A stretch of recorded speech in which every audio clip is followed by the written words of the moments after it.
Welcome to the 2026 NCLEX Comprehensive Mastery Blueprint. This video is designed as a clinical judgment study manual for the Next-Gen NCLEX, focusing on providing you with the knowledge, protection, and power you need for success. In this section, we cover testing strategies for the Next-Gen NCLEX. We explore the clinical judgment model, the SATA true-false rule, and how to effectively eliminate distractors to prioritize patient safety using hierarchical frameworks like Maslow's and airway breathing and circulation. Section 2 focuses on advanced prioritization and delegation. We discuss the dynamics of triaging stable versus unstable patients, emphasizing that acute changes or unexpected symptoms usually indicate instability and require immediate nursing assessment. The E.A.T delegation rule is essential. Registered nurses cannot delegate evaluation, assessment, or teaching. We also define the specific scopes of practice for LPNs and unlicensed assistive personnel when working with stable patients. Section 3 covers safety, compliance, and isolation management. We review transmission-based precautions for airborne, droplet, and contact diseases, noting that for difficile, hand washing with soap and water is mandatory because sanitizer does not kill spores. When managing PPE, follow the correct sequences for donning and doffing to ensure infection control. Remember the alphabetical tip for the doffing sequence: gloves, goggles, gown, and then the mask. Section 4 details high-alert pharmacology and toxicology.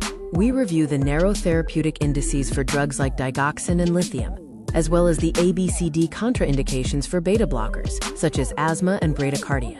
In Section 5, we look at clinical math. We cover the standardized formulas for calculating basic dosages, IV flow rates, and IV drip rates, along with the two-step process for weight-based medication scaling. Section 6 addresses mobility, restraints, and patient safety. We outline the legal framework for restraint protocols, including documentation requirements and monitoring. We also review gait training techniques for using canes, stairs, and crutches. Section 7 provides a critical laboratory matrix for fluids, electrolytes, and acid-base balances. We outline normal and panic ranges for essential labs, along with corresponding signs and symptoms and priority nursing actions. For ABG interpretation, utilize the Rome rule.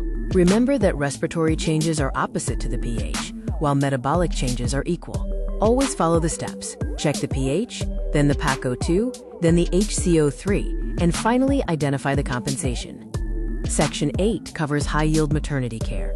We use the Veal-Chop mnemonic for electronic fetal monitoring to match heart rate patterns with their causes, such as variable decelerations indicating cord compression.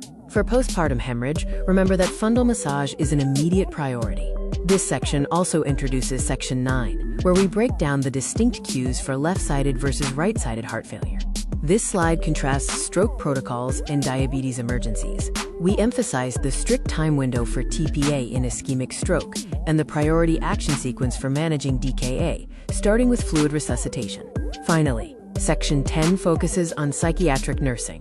We emphasize therapeutic communication boundaries, the importance of avoiding non-therapeutic traps, and how to appropriately manage hallucinations by acknowledging distress without validating a false reality. Welcome to our module on interactive Next-Gen NCLEX case studies. This section features 2026 aligned polyautomous scoring models across 5 distinct scenarios, including medical, surgical, maternity, ICU care, and neurology. Case Study 1 focuses on a patient with heart failure and kidney disease presenting with pulmonary edema in the emergency department. Note the assessment cues, such as JVD and bilateral crackles, which guide your prioritization of interventions. Case Study 2 examines fetal monitoring in labor and delivery. When analyzing the tracing, recognize late decelerations as signs of uteroplacental insufficiency, which require the immediate discontinuation of oxytocin and repositioning the patient. Case Study 3 covers diabetic ketoacidosis management in the ICU. Observe the critical lab values, particularly the hypokalemia. Remember that fluid resuscitation is the initial priority, while insulin must be delayed until potassium levels are safely corrected. Case Study 4 reviews safety and delegation for a patient with suspected tuberculosis.